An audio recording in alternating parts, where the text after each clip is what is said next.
tokonya Pak Timbul mana ya?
Halo,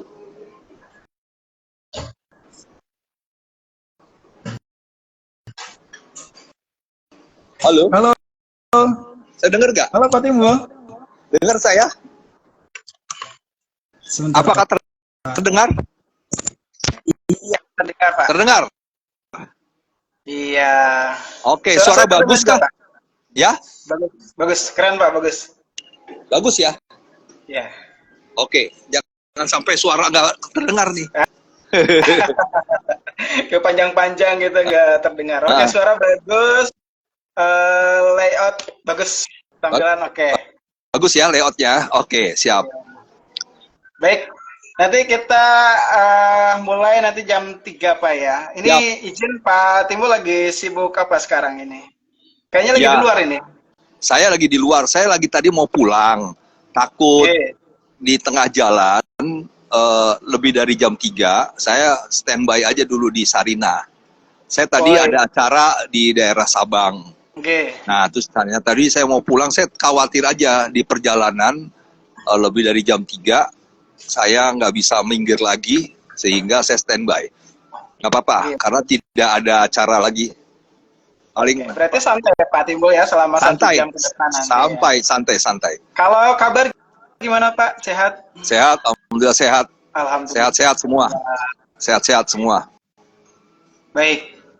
Pak, Pak Timbul, kami kan ini info saja, Ya, alhamdulillah dari hasil pembahasan waktu rapat di kantor kami di ya, Lapesdam, pembahasan soal PBI itu diketok palu waktu di acara Munas Kombes. Jadi ya, itu menjadi ya sangat luar biasa sekali. Terima kasih juga buat Pak Timbul ya, karena sudah memberikan inspirasi juga masukan-masukan dan itu masuk di materi rekomendasi. Jadi ya, kami mantap, mantap. NU harus punya PR untuk menyuarakan penerima iuran khususnya ya Ya, di betul, pekerja informal gitu. betul. Nanti kita lanjut santai aja Pak Timbul ya, nggak usah serius-serius. Saya agak Iya, tegang kalau ini santai karena ya. saya melihat sedikit profil Pak Timbul ini banyak diundang di mana-mana ini di berbagai negara bahkan di TV juga ya. Saya juga melihat ini Pak Timbul. Apakah saya pernah meminta pendapat Pak Timbul itu di media? Ternyata pas saya cek di media Klik Anggara, media-media belum ternyata. Tapi kayak terasa pernah gitu. Oh, iya. Iya. Ya, nanti juga saya diundang di Berita Satu TV. Oke. Tapi jam 7, 18.55. Soal kenaikan iuran JKN. Iya. Jadi kalau tadi ada 3 wawancara juga terkait dengan relaksasi iuran JKK, JKM untuk padat modal yang juga kemudian revisi PP 37 tentang jaminan kehilangan pekerjaan yang dikelola BPJS Tenagakerjaan. Jadi itu tadi ada beberapa regulasi pemerintah yang baru yang menurut saya bagus, itu mendukung. Itu bagus regulasinya Pak ya. Bagus itu karena seperti misalnya bantuan uang tunai untuk jaminan kehilangan pekerjaan yang sebelumnya itu kan 45% kali 5 juta dalam 3 bulan pertama, 25% dalam 3 bulan berikutnya. Jadi 6 bulan dibagi 2 termin. Nah, 45 dan 25. Nah, di revisi PP 37 saat ini itu menjadi 60% selama 6 bulan maksimal. Jadi sangat mendukung daya beli buruh yang mengalami PHK. Bagus menurut saya. Itu sangat luar biasa berarti Pak. Luar Artinya biasa, ya.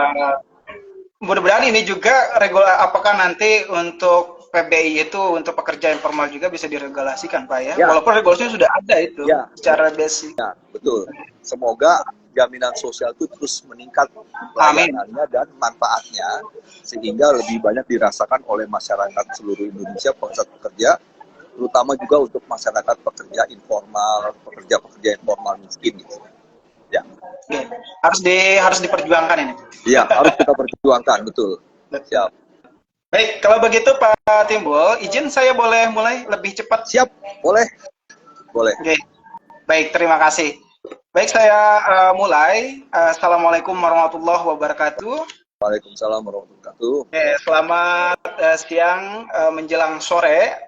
Salam sejahtera untuk kita semua. Selamat datang di acara bincang bersama Lapesdam PBNU edisi spesial hari ini bersama saya Herianto selaku staf Lapesdam PBNU di Haji Ramli, tempatnya di Tebet Dalam. Saya akan memandu diskusi pada sore ini selama 1 jam ke depan. Mungkin ini agak sedikit lama Pak Timbul ya, mohon maaf Pak ya. Dan terima kasih buat teman-teman yang sudah bergabung. Udah ada sekitar 6. Mungkin nanti teman-teman yang lain akan bergabung juga di lab IG, tentunya khususnya di akun Lapesdam PBNU. Ini sedikit stimulus buat dari saya bahwa seperti yang kita tahu, pekerja informal ini memiliki peran yang besar dalam perekonomian di Indonesia. Namun, apakah mereka sudah mendapatkan perlindungan, jaminan sosial yang layak? Nah, inilah yang akan kita bahas di sesi diskusi kali ini dengan tema BPJS Ketenagakerjaan untuk pekerja informal, mungkinkah gitu. Dan kita akan memperkenalkan dulu narasumber yang sangat luar biasa sekali. Saya juga melihat sedikit berbagai track record di YouTube, kemudian di Google. Ternyata beliau ini sosok yang sangat luar biasa, tokoh seperti Rocky Gerung yang pada umumnya. Yang ini patut kita banggakan. Ternyata beliau ini adalah seorang yang kompeten di bidang kemanusiaan. Beliau adalah koordinator advokasi BPJS SWAT, betul Pak ya? Ya, betul. Selama 2012 sampai sekarang. Ya. Beliau juga Pak Timbul adalah sudah lama berkecimpung dalam advokasi ketenagakerjaan ya. Dan jaminan sosial. Beliau lahir di Cirebon 12 Desember 1970 dan memiliki latar belakang pendidikan yang sangat kuat di bidang statistik, hukum, dan sumber daya manusia. Beliau juga aktif di berbagai organisasi dan telah menjadi delegasi Indonesia dalam berbagai forum internasional. Ini patut kita kasih aplaus, termasuk di International Labour Conference di Jenewa, di World Summit of Sustainable Development di Afrika Selatan, kemudian hingga pertemuan-pertemuan penting tentang jaminan sosial di Beijing, Kamboja, dan Jerman. Ini sangat luar biasa sekali ini, tentunya menjadi pembicara di luar sana. Selain itu, Pak Timbul juga aktif sebagai peneliti advokat, trainer nasional, dan isu-isu ketenagakerjaan. Bukan hanya itu, yang saya sampaikan tadi, bahwa beliau juga adalah narasumber di berbagai media nasional, seperti Kompas, Metro TV, TV One, hingga media Indonesia, terutama dalam isu ketenagakerjaan dan jaminan sosial. Oke Pak, ini kami akan bahas sedikit lebih mendalam untuk pada sore ini terkait tentang bagaimana sih kondisi perlindungan tenaga kerja informal di Indonesia saat ini. Kita general dulu Pak, apakah mereka sudah mulai sadar akan pentingnya BPJS Ketenagakerjaan atau masih ada tantangan besar yang harus dihadapi? Monggo Pak Timbul, mungkin saya butuh pandangan yang sangat luar biasa sekali. Ya, terima kasih Mas. Assalamualaikum warahmatullahi wabarakatuh. Waalaikumsalam. Ya, selamat siang, salam sejahtera, Om Swastiastu, Namo Buddhaya, salam kebajikan. Ya, tentunya ini forum yang dilaksanakan oleh Lapesdam PBNU sangat baik sekali ya, untuk bagaimana juga ini bagian dari narasi melakukan edukasi literasi ya kepada masyarakat, karena memang tentunya terkait dengan jaminan sosial ini kan merupakan amanat konstitusi ya, pasal 28 ayat 3, pasal 34 ayat 2 dan sebagainya, Undang-Undang Dasar 1945, dan diturunkan dalam Undang-Undang SJSN, Undang-Undang 40 tahun 2004 dan Undang-Undang 24 tahun 2011. Nah, ini memang disebutkan tentang prinsip, salah satu prinsip adalah kepesertaan wajib yang bersifat gotong royong. Ya, ada 9 prinsip. Nah, tentunya memang dalam menjalankan aktivitas ya, seluruh rakyat pasti punya resiko. Makanya pemerintah di Undang-Undang 40 tahun 2004 menggagas tentang program-program jaminan sosial, yaitu jaminan kesehatan nasional, jaminan kecelakaan kerja, jaminan kematian, jaminan hari tua, dan jaminan pensiun. Nah, jaminan pensiun selama ini belum pernah dapat. Sejak 1 Juli 2015 dengan lahirnya PP 45, maka 45 tahun 2015, pekerja swasta itu berhak mendapatkan jaminan pensiun, wajib ikut jaminan pensiun yang nanti diberikan secara manfaat pasti, seperti pegawai negeri yang diberikan upah bulanan sampai meninggal. Kalau pasangannya masih ada, diberikan juga. Nah, jadi memang ini perlindungan pada saat bekerja maupun pasca bekerja. Nah, demikian juga dengan lahirnya Undang-Undang Cipta Kerja, lahirlah program tambahan, yaitu jaminan kehilangan pekerjaan, yang memang dikhususkan bagi pekerja penerima upah yang mengalami PHK. Saat ini sudah ada revisi PP 37 yang nilainya sangat baik menurut saya, yang meningkatkan manfaat tambahannya. Manfaatnya misalnya uang tunai dari 45% kali 5 juta selama 3 bulan pertama, dan selanjutnya 3 bulan berikutnya kali 25%, sekarang dinaikkan oleh pemerintah menjadi 60% selama maksimal 6 bulan. Maksimal 5 juta upahnya. Nah, ini sangat baik untuk mendukung daya beli pekerja di masa mengalami PHK, ya, di masa mencari kerja. Demikian juga untuk pelatihan dinaikkan 1 juta menjadi 2,4 juta. Demikian juga dengan fasilitas manfaat lainnya, dan tentunya ini yang memang akan dirasakan oleh manfaatnya oleh pekerja penerima upah. Nah, kita sekarang mau melihat memang struktur angkatan kerja kita, 60% itu didominasi oleh pekerja informal, ya. Di Februari 2024 itu ada 142,18 juta angkatan kerja kita, 7,2 juta yang pengangguran terbuka. Nah, 142 itu terdiri dari 60%, hampir 60% itu pekerja informal atau sekitar 86 juta. Yang pekerja formal itu sekitar hampir 40%, sekitar 57 juta orang. Nah, tentunya menurut pasal 1 angka 31 Undang-Undang 13 tahun 2003 tentang ketenagakerjaan, pemerintah harus menjamin kesejahteraan pekerja di dalam hubungan kerja maupun pekerja di luar hubungan kerja. Pekerja informal adalah pekerja di luar hubungan kerja, sehingga mereka berhak untuk mendapatkan kesejahteraannya, dan ini yang harus diupayakan oleh pemerintah. Oleh sebab itu memang salah satu bentuk kesejahteraan itu adalah jaminan sosial. Nah, selama ini memang untuk jaminan kesehatan nasional, baik pekerja formal maupun informal sudah diwajibkan. Seluruh rakyat sejak 1 Januari 2019 wajib ikut jaminan kesehatan nasional. Nah, untuk program jaminan kecelakaan kerja, jaminan kematian, itu satu paket ya, 2 program satu paket, itu di Perpres 109 2013 tentang pentahapan jaminan sosial, maupun di Permenaker 5 tahun 2021 disebutkan sebagai peserta wajib. Jadi seluruh pekerja informal maupun pekerja formal itu wajib. Nah, jadi pekerja informal, baik pekerja informal miskin maupun pekerja informal yang mampu sampai yang super mampu, misalnya seperti pengacara, dokter dan sebagainya, itu diwajibkan. Nah, program jaminan kecelakaan kerja kematian ini melindungi pekerja-pekerja kita baik formal maupun informal ketika melakukan aktivitas kerja, dilindungi ketika mengalami kecelakaan kerja atau penyakit akibat kerja. Misalnya tukang fotokopi ya, yang tiap hari fotokopi itu ada sinar gitu ya, itu beresiko. Misalnya 5 tahun, 10 tahun dia menginvestasikan penyakit karena dia langsung kena ke badannya. Nah, itu disebut penyakit akibat kerja. Kalau kecelakaan kerja, misalnya kita mau berangkat kerja gitu ya, kita punya warung di 3 kilo dari tempat rumah kita berangkat, ditabrak atau tabrakan ganda atau kecelakaan tunggal atau menabrak trotoar itu kecelakaan tunggal, itu tetap itu menjadi perlindungan diberikan perlindungan oleh BPJS Ketenagakerjaan sehingga pekerja itu dilayani dalam hal kuratifnya maupun dalam hal ekonominya. Jadi pekerja informal maupun formal ketika melakukan aktivitas kerja itu harus dilindungi karena berpotensi karena ya tadi pekerja itu mengalami kecelakaan kerja, penyakit akibat kerja, atau sampai punya potensi mengalami kematian ketika dia tidak ketika dia mau menuju kerja ataupun dalam konteks bekerja.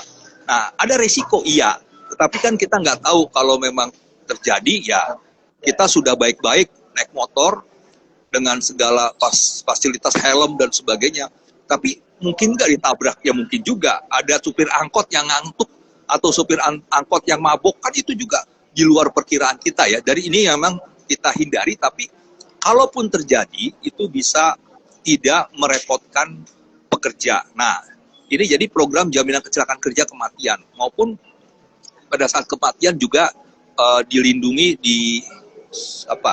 dibantu ahli warisnya. Itu secara umum dulu. Nah, kedua itu program jaminan hari tua. Jaminan hari tua itu jaminan untuk masa tua, masa pensiun. Kita memiliki tabungan yang sifatnya iuran pasti dikasih lamsam nanti. Berapa iuran yang ditabung, berapa pengembangannya itu nanti di hari tua 56 tahun dibayarkan sehingga pekerja kita memiliki tabungan. Nah, demikian juga jaminan pensiun. Kalau jaminan pensiun tabungan juga, tapi sifatnya nanti adalah jaminan yang memang tabungan yang diberikan secara manfaat pasti. Ya, minimal 15 tahun kepesertaan dia diberikan untuk manfaat pasti seperti pegawai negeri bulanan gitu ya. Sampai kapan? Sampai meninggal dan sebagainya. Dan yang terakhir tadi jaminan kehilangan pekerjaan yang dikhususkan untuk pekerja yang mengalami PHK. Nah, kita fokus pada pekerja informal. Pekerja informal memang diwajibkan JKK JKM. Untuk JHT itu boleh dapat menjadi peserta jaminan hari tua. Nah, untuk jaminan pensiun itu belum boleh. Untuk jaminan kehilangan pekerjaan itu belum boleh. Jaminan kesehatan nasional, jaminan kecelakaan kerja, dan jaminan kematian itu wajib. Nah, sementara jaminan hari tua, jaminan hari tua boleh dapat ikut. Nah, dari sejak beroperasinya program jaminan sosial ketenagakerjaan beroperasinya BPJS Ketenagakerjaan 1 Januari 2014 dan beroperasinya program-program jaminan sosial ketenagakerjaan sejak 1 Juli 2015, memang tentunya jaminan sosial ketenagakerjaan yang melindungi pekerja informal ini memang masih relatif tidak besar ya. Sampai kemarin itu masih sekitar 9 jutaan, hampir 10 dari 86 juta tadi ya, yang memang tentunya artinya masih banyak pekerja informal yang belum terlindungi, padahal bersifat wajib. Nah, ini yang memang terus harus dilakukan proses edukasi, literasi terkait dengan pentingnya jaminan sosial ketenagakerjaan, khususnya program JKK dan JKM, kecelakaan kerja kematian, untuk melindungi pekerja. Nah, jaminan hari tua pun sebenarnya dapat, tapi tidak bersifat wajib. Ini juga masih sangat rendah kepesertaannya, sehingga dipastikan ketika mereka nanti pensiun, mereka tidak punya jaminan, tidak punya tabungan ya. Dan ini memang dipotret oleh Badan Pusat Statistik di 2022 maupun 2023, itu kan hanya 15% pekerja yang memasuki masa pensiun itu memiliki tabungan. Artinya banyak yang tidak memiliki tabungan sehingga pekerja itu yang akhirnya di masa tua miskin. Nah, itu yang nanti akan berkorelasi dengan adanya generasi sandwich.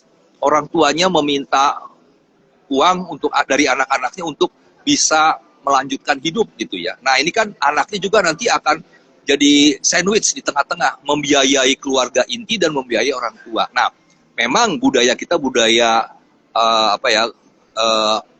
saling menolong dan sebagainya. Anak pasti harus melindungi bapak dan menolong bapak. Tapi memang baiknya adalah orang tua sendiri harus punya tabungan sehingga anaknya nanti hanya untuk melayani atau membiayai keluarga intinya supaya mereka bisa hidup lebih sejahtera. Nah, ini yang didorong oleh pemerintah, adanya JHT untuk masyarakat informal. Nah, juga bagaimana kita sekarang ini lagi berjuang untuk mendapatkan jaminan pensiun untuk pekerja informal. Jadi sebenarnya ini masih diskriminatif nih. Tapi ini yang terus kita dorong supaya jaminan pensiun itu bisa diberikan juga untuk pekerja informal. Itu kata dapat aja.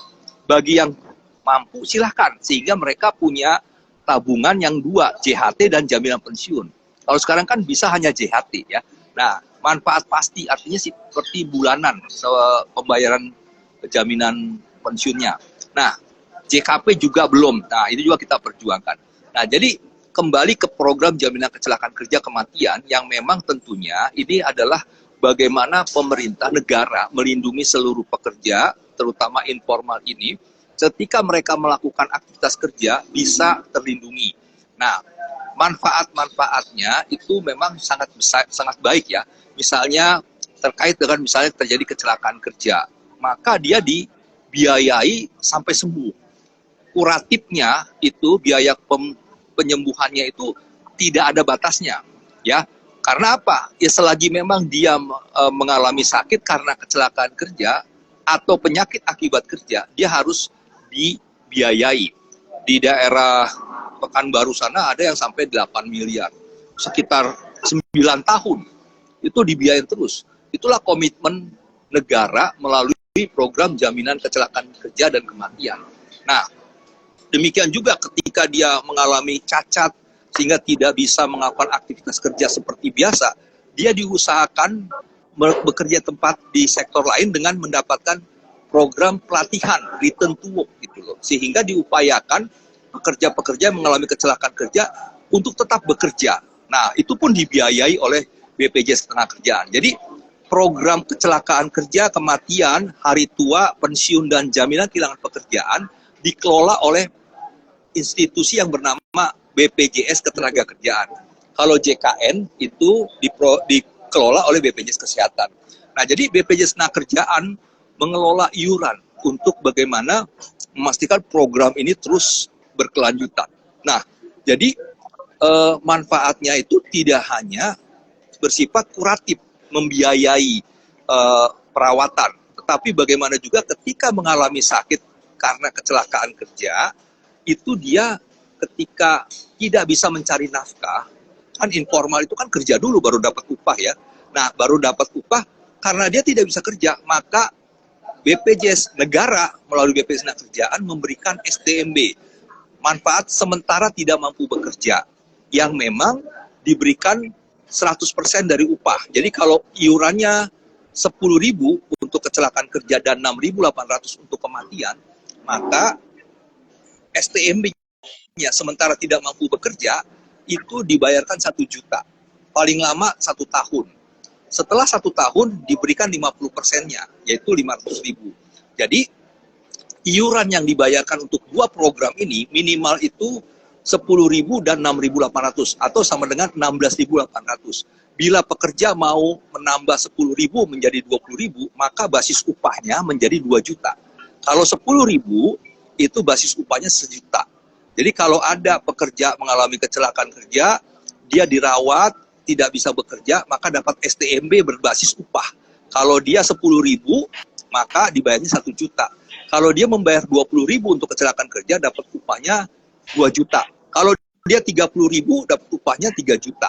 Nah, tapi untuk kematian itu 6.800 ya. Nah, jadi kalau yang minimal itu 10.000 dan 6.800 artinya 16.800. Dan ini tentunya iuran yang relatif murah ya. Untuk pekerja. Ya, untuk pekerja informal ini. Nah, jadi misalnya seorang tukang gado-gado, dia mau ikut, bisa. Pekerjaannya apa? Ya tukang gado-gado. Berapa iurannya? Dia mau milih 10.000 dan 6.800, boleh. Artinya dia setiap bulan bayar 16.800. Nah, mendaftarnya mudah gak? Sangat mudah. Hanya kita bisa mengakses dengan GMO, ya, Jam Sostek Mobile Online, atau kita mau datang juga boleh, atau melalui perisai.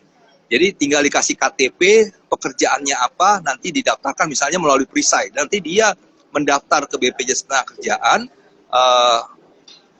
nggak lama setelah itu dibayarkan langsung menjadi peserta aktif.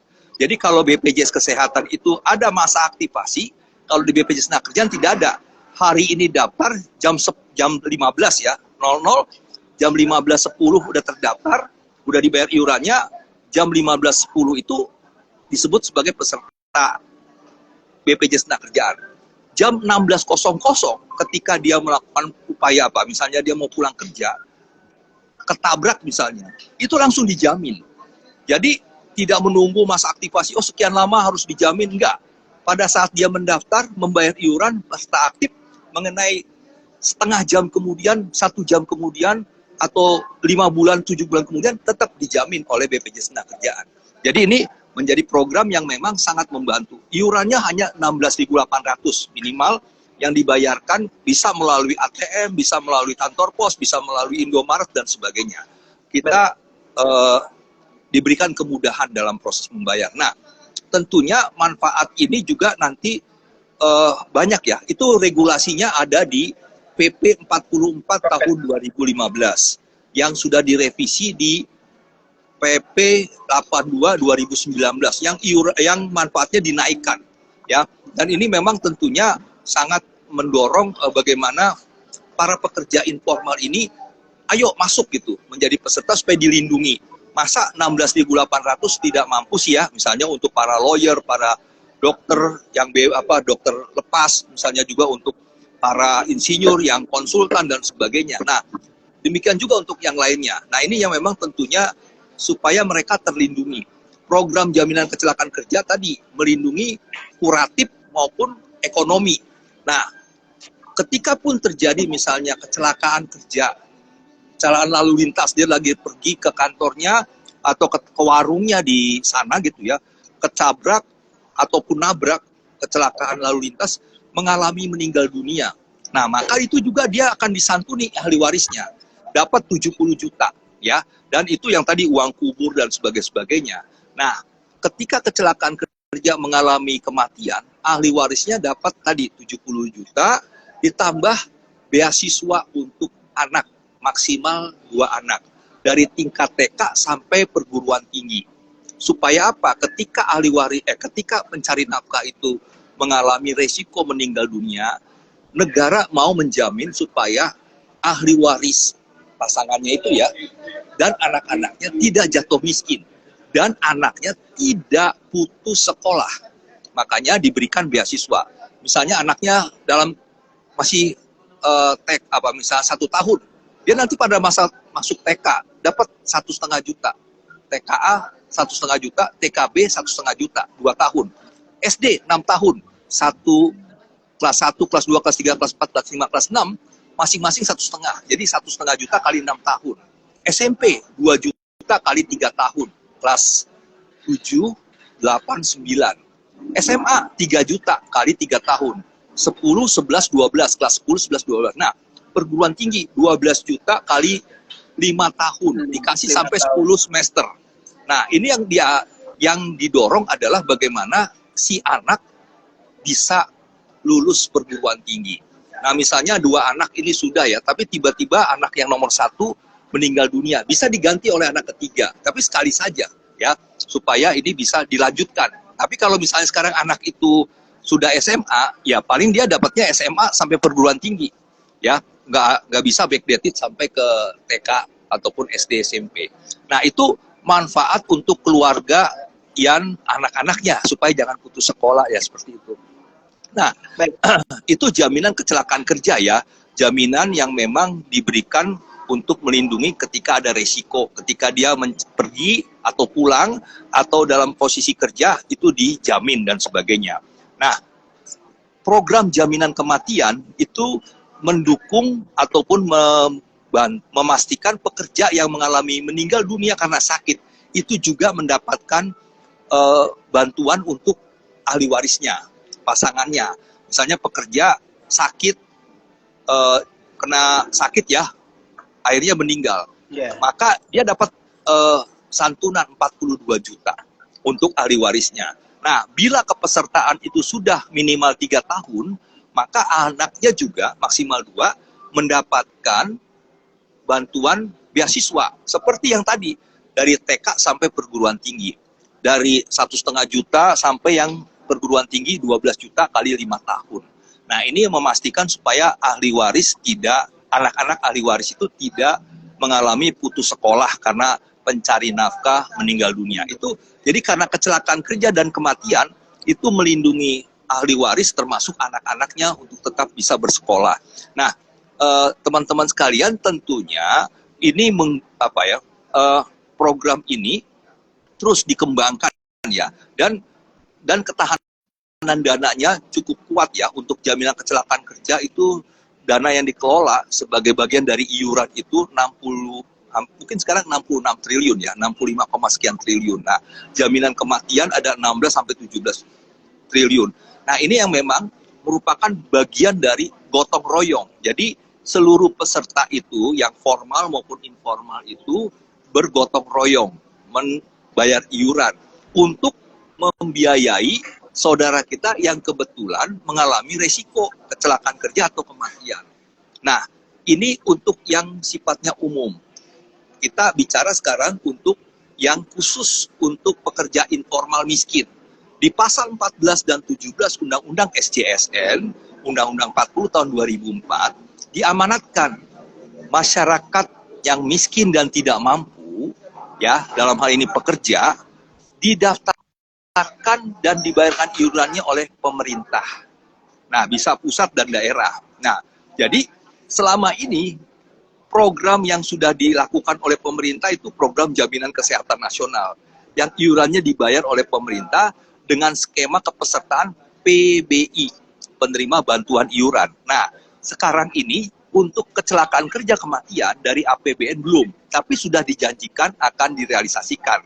Itu pernah dijanjikan dalam RPJMN 2020-2024. Tapi memang karena kondisi tertentu sehingga belum terrealisasi. Tetapi oleh pemerintah daerah sudah. Jadi banyak pemerintah daerah yang sudah membayarkan 16.800 untuk 2 program ini kepada pekerja informal miskin. Misalnya kepada nelayan miskin, petani miskin, marbot masjid, angkot, penjaga gereja. Jadi kalau misalnya ke Jakarta, di Sulawesi Utara, itu gubernurnya sudah bayarkan sekian miliar untuk menjamin pekerja-pekerja informal miskin tadi seperti marbot, penjaga gereja, nelayan miskin, petani miskin, pemulung dan sebagainya. Demikian juga di daerah-daerah lainnya, Sumatera Utara, di Jambi, di Jawa Barat. Di Jawa Barat itu terakhir yang saya dengar itu, yang saya baca itu datanya 135.000. Nah, itu termasuk juga guru ngaji. Guru ngaji juga dibayarkan oleh pemerintah daerah. Sehingga ketika mereka ada misalnya guru ngaji berangkat mau mengajar, ada masalah kecelakaan, dia dijamin. Sampai tadi resiko paling buruknya tuh meninggal dunia. Nah, tentunya ini bagian yang dilakukan oleh pemerintah daerah. Ada banyak pemerintah daerah yang sudah memberikan bantuan iuran itu dibayarkan ke BPJS Tenagakerjaan yang harganya 16.800. Nah, nelayan ya di daerah Jawa Barat itu, di daerah Cirebon dan sebagainya. Nah, ini juga diberikan ke daerah-daerah lain di Sulawesi ya, di daerah Jawa lainnya dan sebagainya. Nah, yang sekarang kita lagi tunggu dan mudah-mudahan bisa terrealisasi dengan segera itu yang dibayarkan APBN. Kalau di APBN itu tentunya sumber pembiayaan dari APBN untuk masyarakat pekerja informal yang miskin, yang memang datanya sudah ada sebenarnya ya. Kalau Dewan Jaminan Sosial Nasional bilang hampir 20 juta pekerja informal miskin itu ada di DTKS, Data Terpadu Kesejahteraan Sosial yang dimiliki oleh Kemensos. Nah, ini yang memang harus disasar untuk menjadi subjek yang dilindungi oleh negara melalui program jaminan kecelakaan kerja dan kematian. Jadi tadi ada kecelakaan baik tunggal maupun ganda itu dijamin ya, baik dia cacat, tidak bisa kerja lagi, dia tetap dijamin sampai dia meninggal dunia, ahli warisnya dibantu sehingga tidak jatuh ke dalam kemiskinan ekstrim atau kemiskinan yang lainnya. Nah, ini yang memang terus kita dorong sehingga mudah-mudahan ya pemerintah APBN merealisasikan program jaminan kecelakaan kerja kematian itu untuk pekerja informal miskin.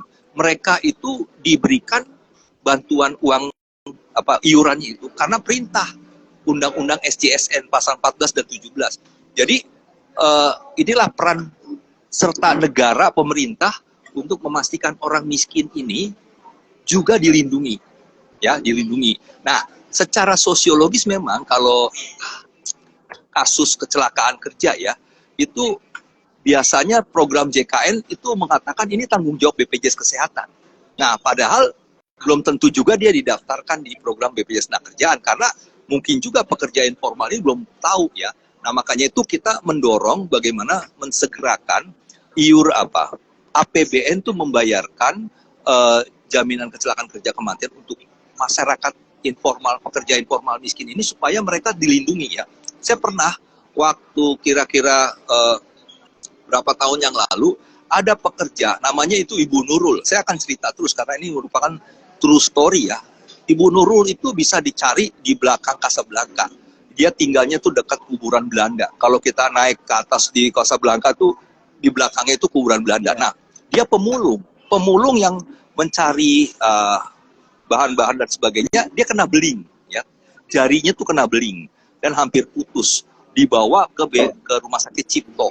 Nah, dia peserta jaminan kesehatan nasional dari Kartu Jakarta Sehat, tapi dia tidak pernah didaftarkan ke BPJS Tenagakerjaan. Nah, pada saat itu memang RSCM bilang ya harus bayar. Dia pakai Kartu Jakarta Sehat, dia tidak diterima karena BPJS Kesehatan menganggap ini tanggungan dari BPJS Tenagakerjaan karena memang kecelakaan kerja. Pada saat dia mulung, dia kena beling, tangan jarinya tuh hampir putus. Nah, waktu itu kita memohon supaya BPJS Kesehatan membiayai. Nah, kita waktu itu memohon supaya dikasih diskresi karena ini orang miskin gitu, tapi tidak dikasih oleh RSCM. Akhirnya kita memohon kepada BPJS Kesehatan dan alhamdulillah diberikan. Nah, tetapi dari situ kan saya mau berpikir gini, ya kalau Ibu Nurul itu nggak ketemu saya, mungkin saya dan teman-teman nggak mengadvokasi. Nah, akhirnya memang kan diberikan. Tetapi yang lebih strategis adalah sebenarnya bagaimana Ibu Nurul dan teman-teman yang lainnya ini itu dibiayai negara melalui pemerintah dengan 16.800 per bulan per orang, sehingga ketika terjadi sakit dia dijamin oleh JKN, pada saat dia kecelakaan kerja atau meninggal dunia dia dibiayai oleh BPJS Tenagakerjaan. Jadi lebih paripurna begitu.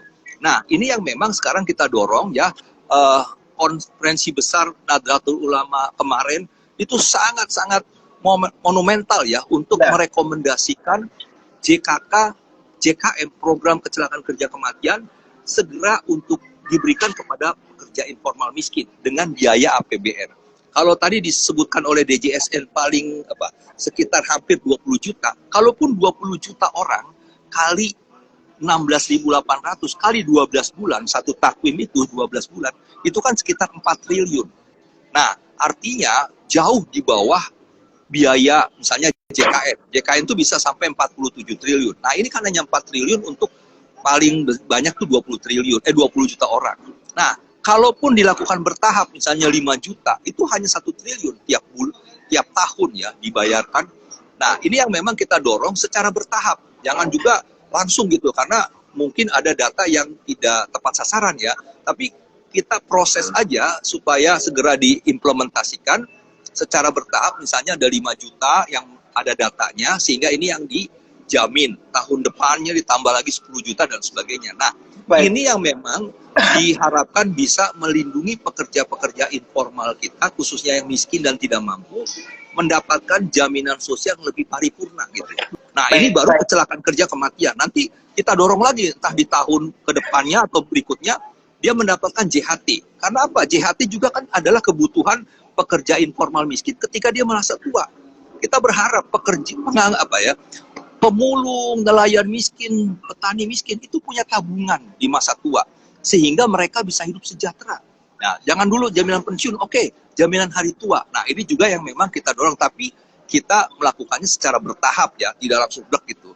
Nah, ini jadi teman-teman sekalian, kita harus coba bisa mendorong bagaimana program ini benar-benar bisa inklusif, bisa melindungi untuk seluruh rakyat, khususnya pekerja informal yang miskin dan tidak mampu, yang memang mereka juga rentan mengalami kecelakaan kerja dan kematian, sehingga bisa dilindungi baik dirinya maupun keluarganya seperti itu.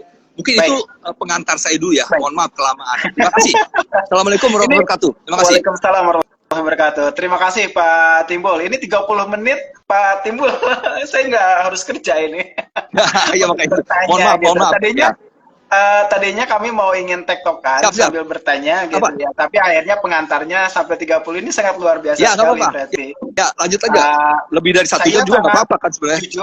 jujur Pak Timbul, saya sangat terkesan. Ya. Pak Timbul masih memberikan sosialisasi terhadap bagaimana program JKK ini kepada para penonton yang ada di live IG Instagram. Semoga ini menjadi berkah buat kita semua, Pak Timbul ya. Ya, Saya terima kasih. mencoba, ini saya memikir tadi, BPJS Watch ini kan bukan bagian dari BPJS Ketenagakerjaan. Tapi Pak Timbul ada hadir di sana untuk memberikan sosialisasi program-program yang baik di pemerintah, tapi belum tersentuh oleh masyarakat. Saya kembali lagi Pak Timbul, tadi pertanyaannya adalah, tadi sudah di-spill bahwa di akar rumput kita di masyarakat ini masih kurang kesadaran terkait tentang atau edukasi terkait tentang penerimaan BPJS Ketenagakerjaan. Nah, mungkin yang menjadi kendala dan implementasinya selain itu ada lagi nggak Pak Timbul? Kenapa dari saya dapat data itu dari dari BPS ini sekitar 84, kalau 86 juta jiwa, hanya 6 juta gitu yang terdaftar sebagai peserta BPJS Ketenagakerjaan. Itu kisaran-kisaran yang saya ambil dari beberapa data di Google saja, Pak. Ya, ya. 6 juta ya gitu. Nah, artinya apa sih yang menjadi kendalanya dan tantangannya gitu? Di akar rumput aja dulu, Pak. Ya, Sebelum ya. nanti mungkin tantangannya ada di regulasi juga. Tadi saya melihat regulasi ternyata sangat mendukung dan kuat gitu. Belum jadi apakah di pemerintah yang kurang atau di akar rumputnya. Mungkin bisa direspon gimana Pak Timbul? Ya. Terima kasih Mas. Jadi memang ada 4 jenis kepesertaan di BPJS Ketenagakerjaan ya. Pekerja penerima upah. Itu program JKK JKM itu sudah 23-24 juta orang. Ya. Program JKK JKM untuk penerima upah, pekerja formal. Yang informal itu sebenarnya sudah hampir 9 juta. Ya, jadi 6 juta itu sudah naik juga ya. Nah, kemudian juga itu ditambah tadi dengan pekerja-pekerja informal miskin yang didaftarkan oleh Pemda-Pemda. Itu sudah 2 jutaan itu. Sudah banyak gitu ya. Nah, tinggal nanti kan kita berharap yang dari APBN. Nah, untuk yang pekerja jasa konstruksi, yang bangun-bangun itu sudah 8 juta lebih juga, hampir 9. Nah, demikian juga untuk pekerja migran Indonesia. Nah, pekerja migran itu memang masih sekitar 600 ribuan. Nah, jadi semuanya itu memang wajib.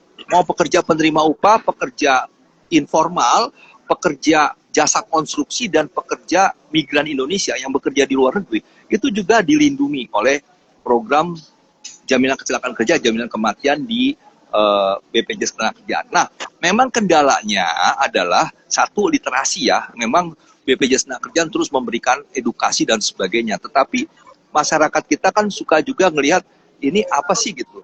Yang kalau kita ngomong ngomong BPJS, itu kan suka dilihat, oh ini jaminan kesehatan, BPJS Kesehatan. Gitu loh. Ketika kita ngobrol nih ya, kalau umum aja, BPJS begini-begini. Padahal kita lagi ngomongin BPJS Ketenagakerjaan, itu dianggap ngobrolin BPJS Kesehatan. Nah, ini juga kan ada persoalan terkait dengan memang BPJS Kesehatan itu untuk sakit, yang seluruh pekerja, seluruh masyarakat itu wajib. Nah, kalau BPJS Ketenagakerjaan itu hanya untuk yang bekerja. Jadi kalau pengangguran itu mau mendaftar itu nggak bisa. Karena apa? Ya karena dia nggak ada kerjaannya. Ya, jadi misalnya dia pekerja serabutan, itu juga pekerja, boleh. Misalnya dia nanti proyekin genteng. sini ada chat dengan bagaimana dengan driver online pelaku UMKM dan sejenisnya. Apakah bisa difasilitasi? Iya, itu juga wajib. Kalau kita baca peraturan Menteri Tenaga Kerja nomor 5 tahun 2021, itu sangat jelas bahwa mereka wajib didaftarkan. Ya, wajib mendaftar sebagai pekerja peserta jaminan kecelakaan kerja dan kematian.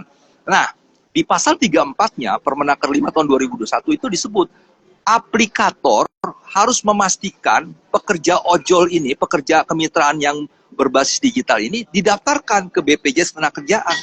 Jadi sebenarnya ya pekerja ojek online itu semuanya harus. Nah, ini yang memang tentunya menjadi suatu tantangan juga ke depan, bagaimana pemerintah bisa memastikan seluruh aplikator yang menyelenggarakan bisnis ojol ini, ya bisnis transportasi berbasis digital, itu mendaftarkan seluruh pekerja mitranya ke BPJS Ketenagakerjaan. Nah, ini yang sekarang lagi didorong terus oleh pemerintah sehingga amanat Permenaker 5 tahun 2021 itu dipatuhi gitu. Nah, kalau kita perhatikan kan memang sudah terus meningkat ya, tapi kan belum seluruhnya. Sehingga seperti beberapa saat yang lalu tuh ada pekerja ojol yang lagi berhenti karena di daerah Cibubur, berhenti karena lampu merah ditabrak oleh truk tangki Pertamina bensin gitu ya. Nah, dia sebelumnya peserta karena dia karyawan sebuah sebuah gerai gitu ya. Tapi ketika dia keluar, dia kan tidak menjadi peserta lagi. Dia jadi pekerja ojek online. Dia ALPA dilindungi, didaftarkan. Sehingga ketika ditabrak, dia tidak dapat penjaminan atau tidak dapat dukungan dari BPJS Ketenagakerjaan. Nah, ini yang menjadi sebuah kelalaian sehingga mengakibatkan ahli warisnya tidak mendapatkan manfaat supaya dia tetap bisa sekolah, keluarganya juga mendapatkan santunan yang tadi 70 juta itu. Nah, ini tentunya yang memang sekarang lagi terus didorong oleh pemerintah dan BPJS Ketenagakerjaan agar si aplikator mendaftarkan. Jadi saya terus mengatakan gini, aplikator tolong dong buat misalnya, kan ada nih sebelum mereka menjadi pekerja, kan membuat perjanjian kemitraan.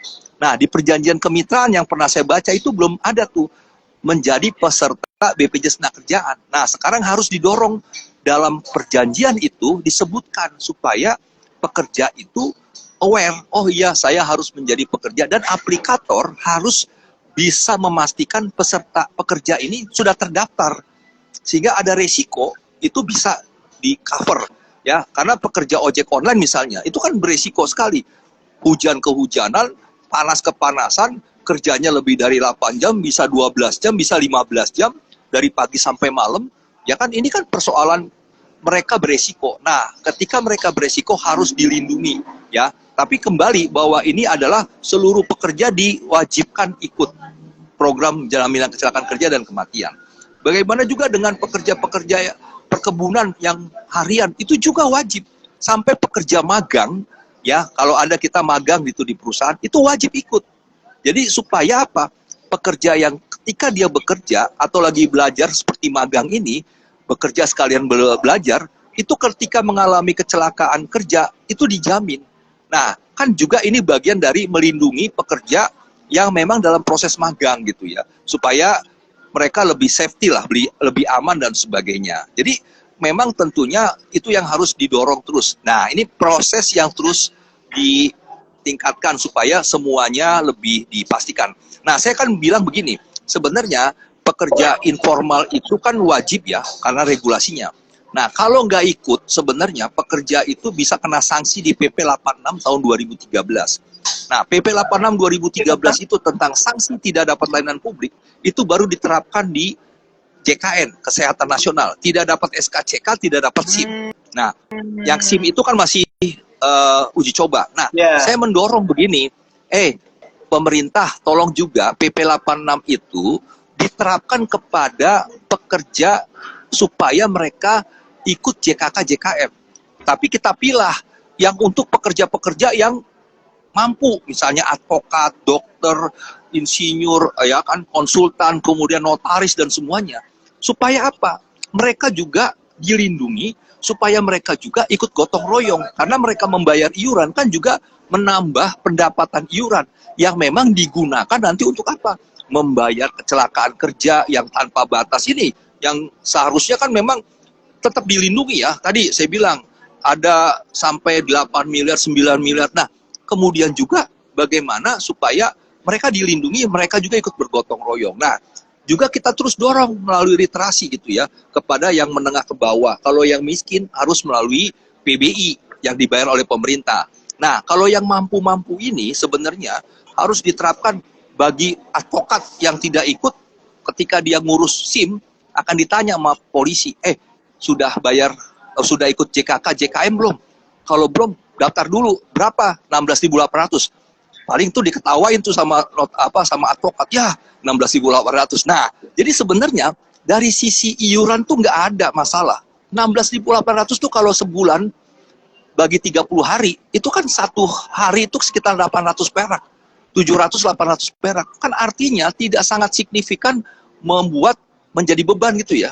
Nah, ini yang harus kita dorong supaya para pekerja-pekerja informal yang di luar hubungan kerja itu semuanya terlindungi. Nah, ini makanya saya untuk PP 86 saya sih mendorong supaya polisi lah paling tidak ya akan menanyakan gitu, advokat, kamu kerja sebagai advokat sudah daftar belum JKK JKF? Belum.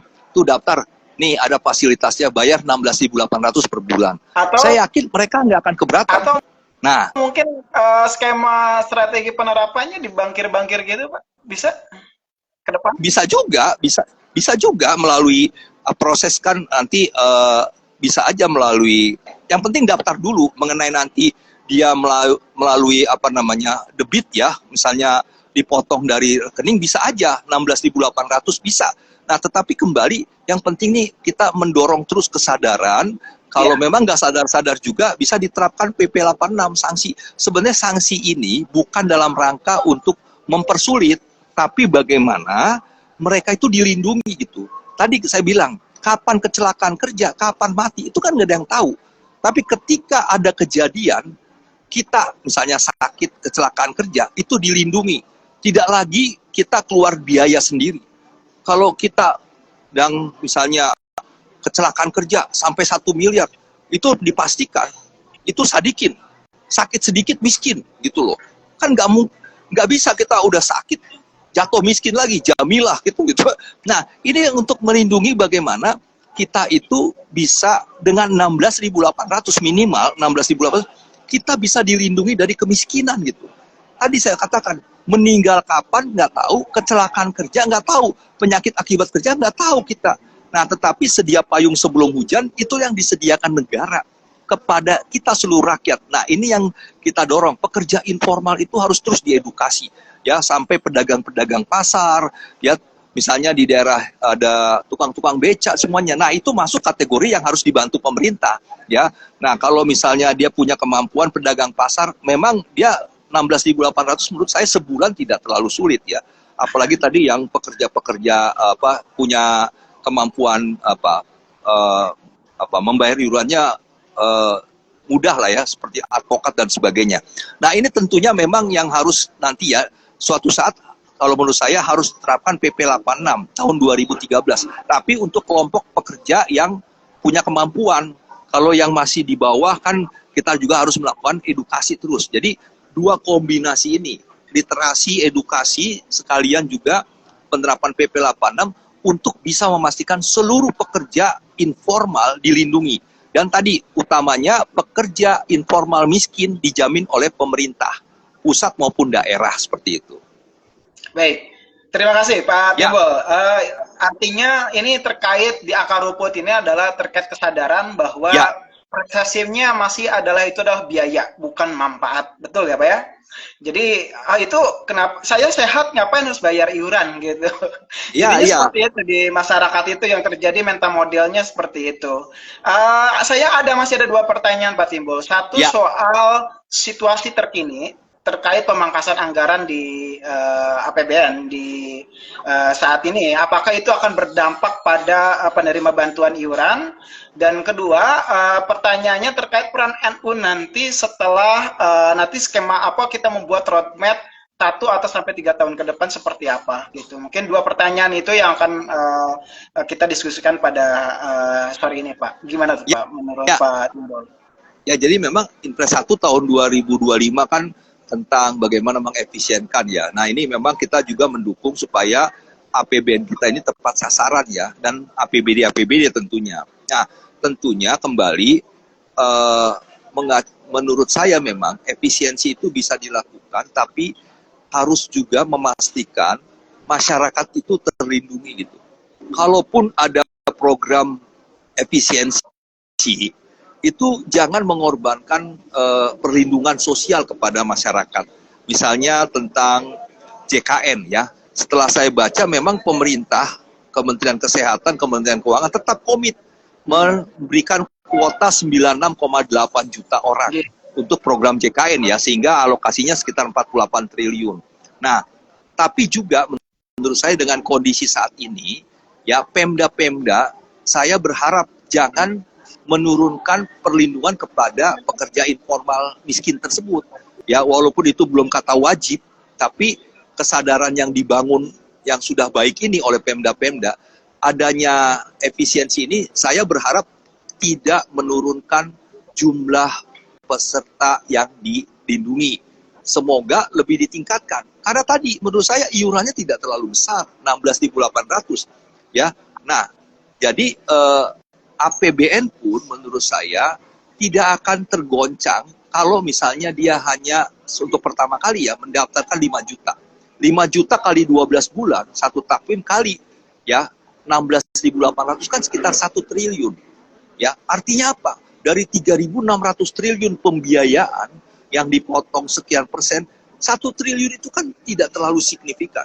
Mungkin sisa lebih penggunaan anggaran APBN itu pasti lebih dari 1 triliun. Nah, maksud saya walaupun pemerintah kita sedang mendorong adanya efisiensi, tapi tolong untuk yang bersifat melindungi masyarakat, khususnya masyarakat miskin kita harus didorong gitu ya, supaya mereka terlindungi sejak awal sehingga tidak banyak yang nanti ketika mengalami kecelakaan ataupun meninggal jatuh kepada jurang kemiskinan.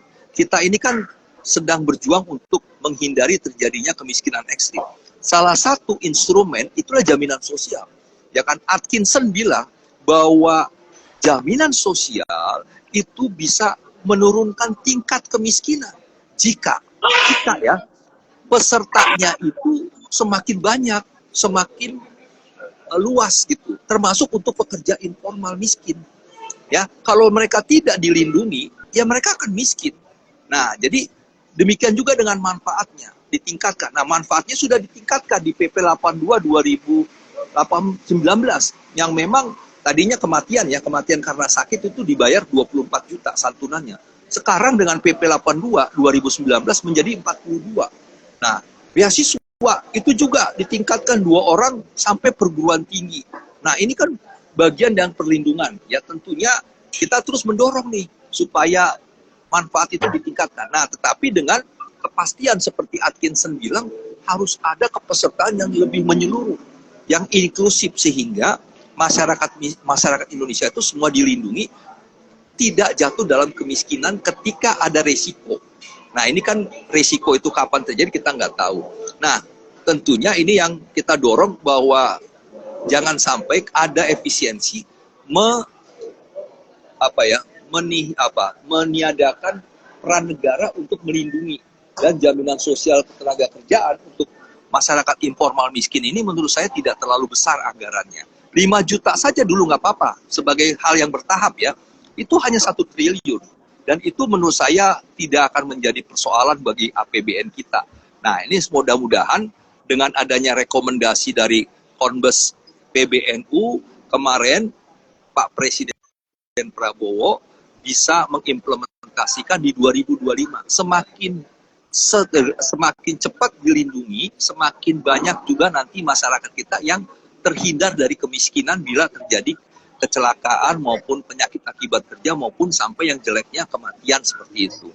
Nah, tadi pertanyaan kedua, bagaimana 3 tahun ke depan? Merancang roadmap, Pak. Ya, ideal biar pekerja informal itu terlindungi BPJS Ketenagakerjaan. Paling langkah realistisnya 1 tahun atau 3 tahun ke depan nanti seperti apa? ya, Mungkin Pak Timbul sudah mendapatkan gambaran. Oh ini harusnya seperti ini teks ini. ya. Jadi ada Undang-Undang 59 tahun 2024 itu tentang rancangan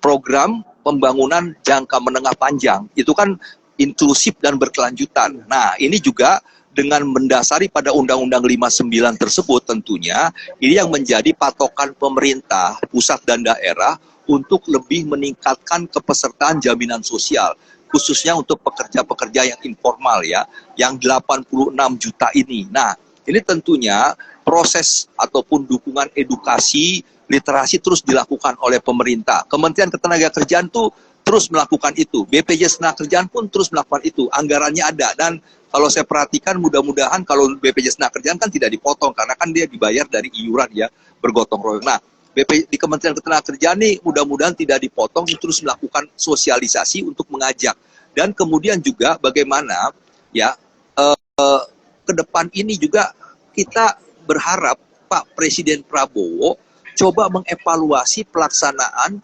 Inpres 2 tahun 2021. Di situ ada 30 kementerian lembaga yang memang diinstruksikan oleh Presiden untuk mendukung program jaminan sosial ketenagakerjaan, khususnya program JKK-JKM. Nah, misalnya pertanian, sektor Kementerian Pertanian itu kan didorong supaya penyuluh pertanian itu diikutkan. Nah, nanti bisa tuh dievaluasi, Pak Menteri Pertanian, sudah berapa banyak penyuluh pertanian itu didaftarkan. Misalnya Kementerian Menko Perekonomian, itu kan diinstruksikan untuk memastikan peserta KUR, penerima kredit usaha rakyat, itu ikut jaminan sosial ketenagakerjaan program JKK-JKM. Nah, jadi ini yang usaha kecil, mikro, dan sebagainya, itu didaftarkan dan sebagainya. Demikian juga kementerian-kementerian lainnya, misalnya kelautan, bagaimana nelayan, dan sebagainya. Ini. Jadi tentunya, kalau menurut saya sih ya, 1 tahun, 2 tahun ke depan, dengan mengevaluasi Inpres 2 tahun 2021, saya yakin pekerja informal itu akan meningkat gitu secara signifikan. Mudah-mudahan targetnya itu bisa sampai di angka 50 juta ya. Amin. 30 juta, 50 juta, sampai nanti di 80 juta dan sebagainya. Tetapi memang tentunya ini harus ada dukungan. Kalau BPJS Ketenagakerjaan sendiri, Kementerian Ketenagakerjaan sendiri yang melakukan ini tidak akan bisa. Karena ekosistem jaminan kecelakaan kerja kematian maupun program di BPJS Ketenagakerjaan itu melibatkan kementerian lainnya. Ya, tadi data Kementerian Sosial, tadi pertanian ada dari penyuluh pertanian dari Kementerian Pertanian. Data tentang nelayan itu ada di KKP.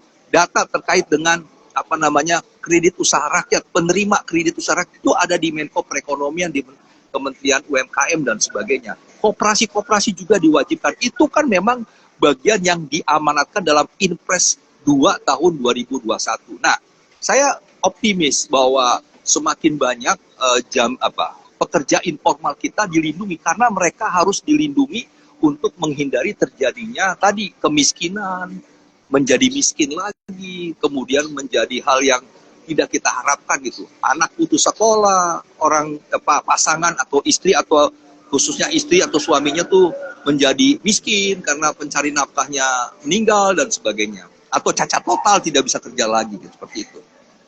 Baik, terima kasih banyak. Jadi kami mendapatkan gambaran yang sangat luar biasa sekali roadmap-nya.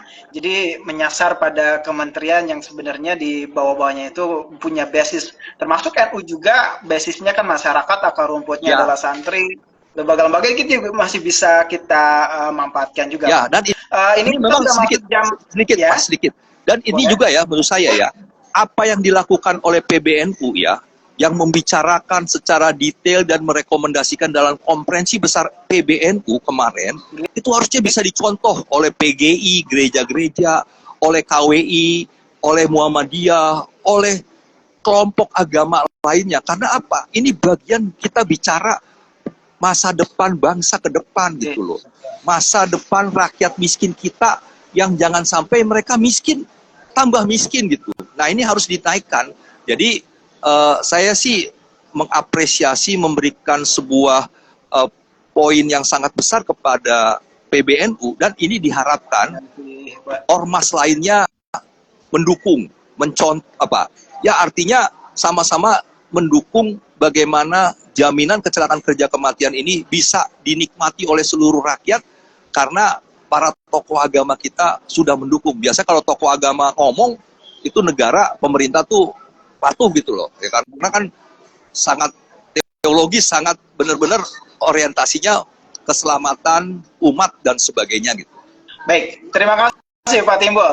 Ya. Kita sudah memasuki 15.55, tegak kerasa ini sudah hampir jam 4 ternyata Pak. Jadi kita berakhir di jam 4, mungkin terakhir highlight harapannya dari Pak Timbul, khususnya untuk pemerintah, kemudian kami sebagai organisasi sosial, KN1, dan juga kepada masyarakat, mungkin terkait penerima bantuan iuran yang didorong dari APBN tadi Pak. Sebelum kita tutup, silakan highlightnya Pak. Ya, tentunya memang ini program baik yang memang harus kita edukasi bersama ya, dan mungkin bisa dari kita sendiri. Misalnya nih saya punya pekerja rumah tangga ya, ada pekerja yang ikut saya dan sebagainya. Saya daftarin hanya 16.800. Nah, Bapak Ibu semuanya, bagi yang misalnya ada tetangganya, ada yang dia rentan, tapi dia nggak tahu dan sebagainya, udah daftarin aja, nggak apa-apa.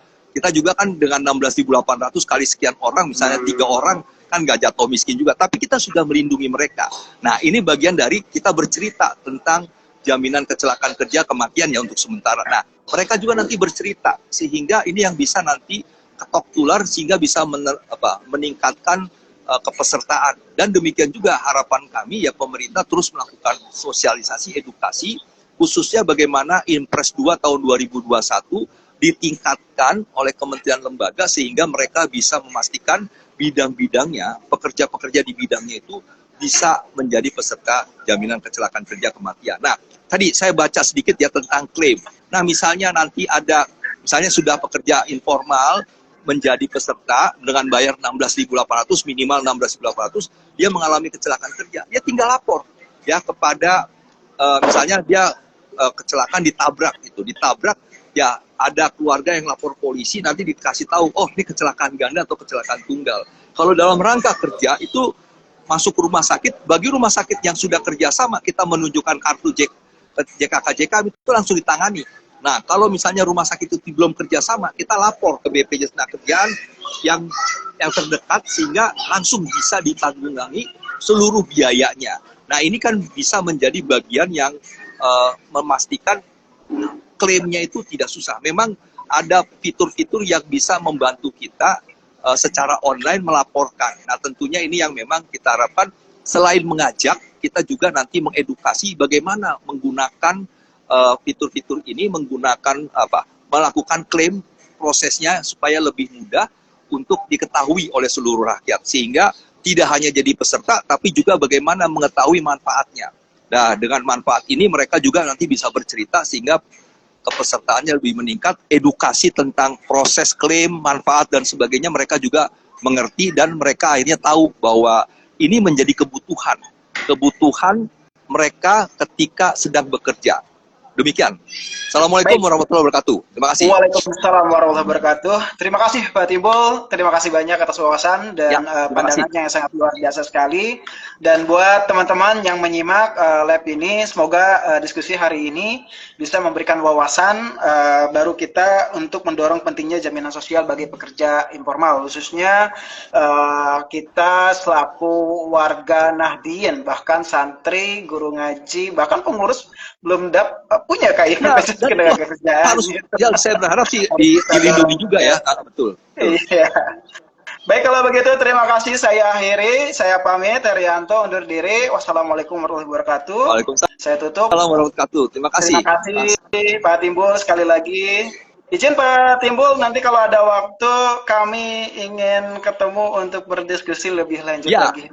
Dan dari saya, kalaupun seperti ini, ayo untuk jaminan hari tua, jaminan pensiun, jaminan kesehatan, saya sangat gembira nih, karena ini media juga yang untuk mengedukasi ya. Dan kami berharap ini forum melalui Instagram ini bisa diikuti lebih banyak, supaya lebih banyak yang mengetahui sehingga mau menjadi peserta jaminan sosial untuk dilindungi seperti itu. Betul Pak, Ya. kami siap membantu Pak Timbul, Siap. tidak sendirian lagi, ada kami Lapus dan PBNU dan NU. Ya, terima kasih. Jadi kita mari bersama-sama mensosialisasikan perlindungan untuk pekerja informal di luar sana. Ya, Terima kasih siap. Pak Timbul, sampai Terima jumpa, kasih. sehat-sehat selalu. Yes, terima Sampai kasih. ketemu lagi nanti Pak. Ya, Baik, terima kasih. Assalamualaikum warahmatullahi wabarakatuh. Saya Waalaikumsalam akhiri. warahmatullahi wabarakatuh. Terima kasih Lakusdam NU PBNU. Terima kasih Mas, terima kasih. Sampai jumpa lagi Pak ya. Sampai jumpa Mas, terima kasih. Mari izin pamit. Amin ya.